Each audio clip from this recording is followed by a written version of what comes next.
Ready, start. Madam Chairman, I am glad that we are having a debate on the European Common Market.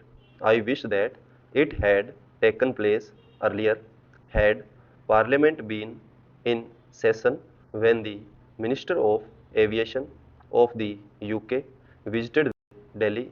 It would have had an opportunity for arming government with its views, thus helping it in formulating the statement, but at any rate indicating to the world at large that Parliament is fully behind the Finance Minister in the statement that he has made.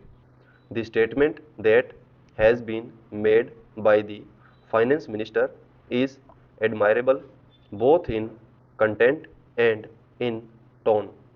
The problems that face us as a result of the emergence of the common market of Europe cannot be bypassed whether we like it or not. The future is with continental economies and the emergence of the European common market of Europe is one of the steps is in this direction. No one can deny the stakes that we have in the matter of entry of the United Kingdom into the common market of Europe. I have done some research into the actual position of our trade, and I think it would perhaps help the House to estimate the magnitude of the problem that is facing us. We are importing 35% of our imports from Western Europe, including UK. We are exporting about 40% of our goods to this area. We have a large interest in the outcome of UK's entry into the common market and the terms on which she proposes to enter into the common market. In the present circumstances, we cannot visualize what the terms will be, but we know that our stakes are great and we have already indicated our deep interest in the terms which the UK would be able to negotiate. But having made our standpoint clear, it would be unbecoming of us to do anything else except to be prepared for all eventualities. I want the House to realize that while undoubtedly this is a great challenge, we ought to be prepared and not content ourselves with giving expression to certain views which might give the impression to the outside world that we are in a state of panic. To suggest, for instance, that the pattern of our trade should be changed overnight is not realistic. A changeover in trade is no solution. My honorable friend Sri Krishna Reddy pointed out that our balance of payments was most unfavorable with Germany.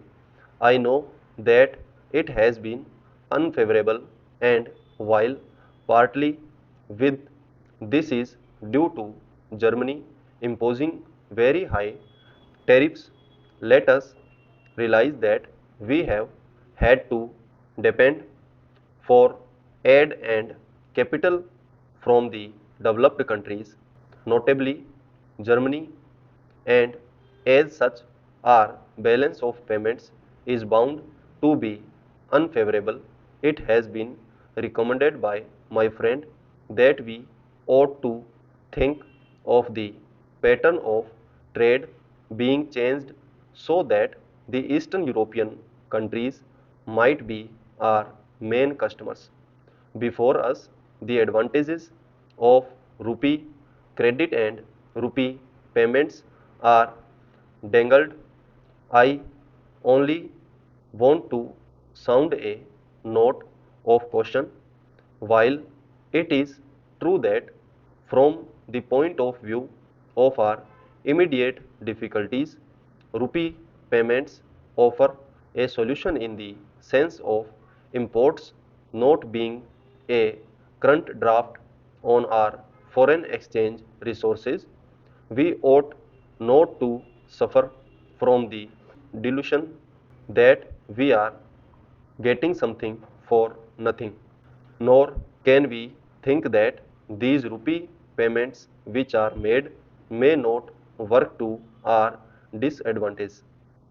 I do not propose to go into this question today since the issues that merit consideration are different. I hope that Parliament will have an opportunity for discussing the whole scheme of rupee payments on some other occasion so that we might have an opportunity of weighting the advantages and disadvantages of such rupee payments.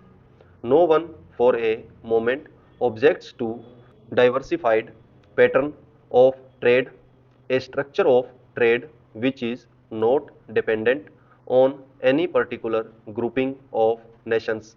We have emphasized to a certain extent this diversified structure of trade. Probably in the future we have to emphasize it even more. But what is the position today? As it is, the terms which can be arranged for UK's entry into the common market are not dependent on that country alone. They are dependent on others as well. This is the position which we face. We should now find out how best we can line with this situation. There is one thing which has to be affirmed on this occasion. I hope Parliament will affirm it because there is a danger of our overlooking it to the extent that we suffer by the new groupings in Europe. The moral responsibility of those countries to compensate us is all the greater. This would be in conformity with the trend of modern things in a modern welfare state. If an individual derives a benefit and others suffer injury, there is a principle of compensation or repartition that comes into operation in such a case. Stop.